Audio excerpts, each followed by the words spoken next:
Selamat pagi, salam jumpa, dan salam sehat untuk seluruh anak didik kami kelas 8.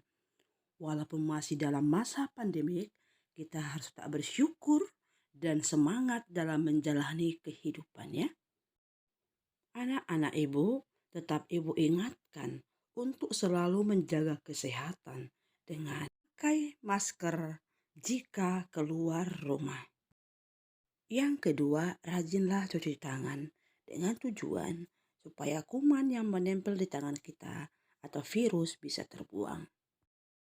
Anak-anak ibu, sebelum memulai pelajaran, mari kita terlebih dahulu berdoa memohon rahmat dari Tuhan untuk segala kegiatan kita sepanjang hari ini, agar apa yang kita kerjakan sungguh diberkati oleh Tuhan. Mari kita berdoa dalam nama Bapa dan Putra dan Roh Kudus. Amin. Bapa yang baik, kami datang kepadamu mengucap syukur atas segala kebaikan-Mu, cinta-Mu kepada kami. Hadirlah bersama kami agar apa yang kami kerjakan berkenan di hadapan-Mu. Demi Kristus Tuhan kami. Santo Yohanes dan Bosco, pelindung yayasan kami, doakanlah kami. Santo Yosef, pelindung sekolah kami, doakanlah kami. Amin. Dalam nama Bapa dan Putra dan Roh Kudus. Amin. Adapun tujuan pembelajaran kita, peserta didik mampu yang pertama, mengidentifikasi ciri-ciri Yesus sebagai manusia. Yang kedua, mengidentifikasi ciri-ciri Yesus sebagai Allah. Yang ketiga, mampu menjelaskan manfaat mengetahui kemanusiaan dan keilahian Yesus. Anak-anak ibu, materi hari ini berbicara bahwa Yesus total sebagai Allah dan total sebagai manusia. Ini bukan sesuatu yang membingungkan, tetapi semakin mau menjelaskan bahwa Yesus sungguh manusia, maksudnya bahwa Yesus mengalami apa yang manusia alami. Contoh, lahir, Yesus juga lahir. Sakit, Yesus juga pernah sakit ketika dicambuk. Dan sebagai Allah maksudnya bahwa sesuatu yang tidak mungkin manusia lakukan. Seperti apa contohnya? Membangkitkan orang mati. Bu, kita perhatikan gambar yang pertama. Gambar yang pertama, Yesus dibaptis di Sungai Yordan. Nah, sekarang gambar ini mau menjelaskan apakah Yesus sebagai manusia atau sebagai Allah. Ingat kembali, sebagai manusia berarti apa yang pernah kita alami atau apa yang dialami manusia, sedangkan sebagai Allah yang tidak mungkin dilakukan oleh manusia. Nah, tentu gambar ini menunjukkan bahwa Yesus sebagai manusia, karena kita semua sudah dibaptis, berarti menunjukkan Yesus sebagai manusia.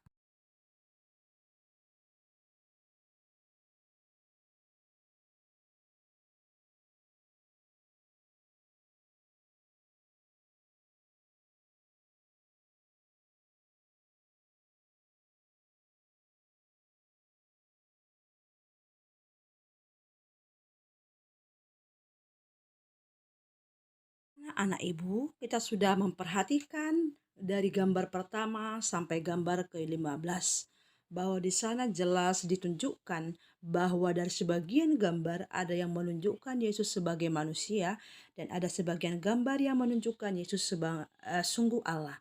Nah, sekarang untuk semakin anak-anak kami pahami materi ini, kamu boleh kelompokkan yang mana Yesus sebagai manusia gambarnya, yang mana gambar menunjukkan Yesus sebagai Allah. Nah, ingat, sebagai manusia berarti kita alami. Kalau sebagai Allah tidak mungkin kita alami. Paham ya, Nak?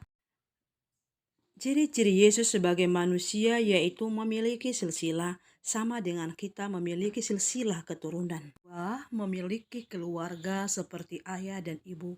Kita juga memiliki keluarga yaitu ayah dan ibu. 3, membutuhkan makanan, pakaian, dan rumah. Yang keempat, memiliki panca indera. Sebagai manusia, kita membutuhkan semua. Sebagai manusia, Yesus memiliki perasaan terharu dan menangis ketika sahabatnya Lazarus meninggal dunia. Yesus sebagai manusia yang keenam memiliki perasaan belas kasihan. bisa kita lihat banyak contoh teks kitab suci yang menunjukkan Yesus iba dengan orang sakit, orang berdosa. Lalu yang ketujuh, Yesus memiliki perasaan marah ketika orang-orang berjualan di bait Allah. Lalu memiliki perasaan lapar dan haus bisa kita lihat ketika terjadi pencobaan di padang gurun. Lalu yang kesembilan, Yesus mengalami penderitaan ketika Yesus disiksa. Bagaimana Yesus begitu mengalami kesakitan. Ibu, lanjutan dari ciri-ciri Yesus sebagai manusia yaitu mengalami rasa takut ketika di Taman Getsemani.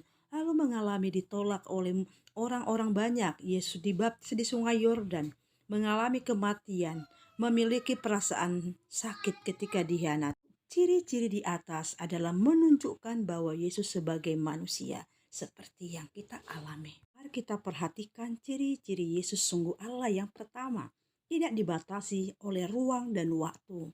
Lalu yang kedua, ia ada tanpa diadakan yang lain.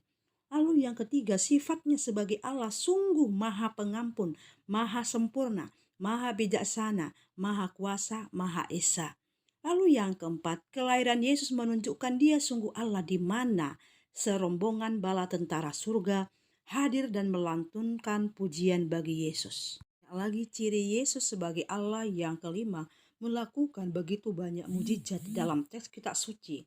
Lalu yang keenam, membangkitkan orang mati 3 kali. Yang pertama, membangkitkan Lazarus, membangkitkan pemuda di Nain, yang ketiga membangkitkan putri Yairus. Kita akan mengetahui manfaat mengetahui kemanusiaan dan keilahian Yesus. Yang pertama, kita dipanggil untuk meneladani cinta Tuhan yang luar biasa.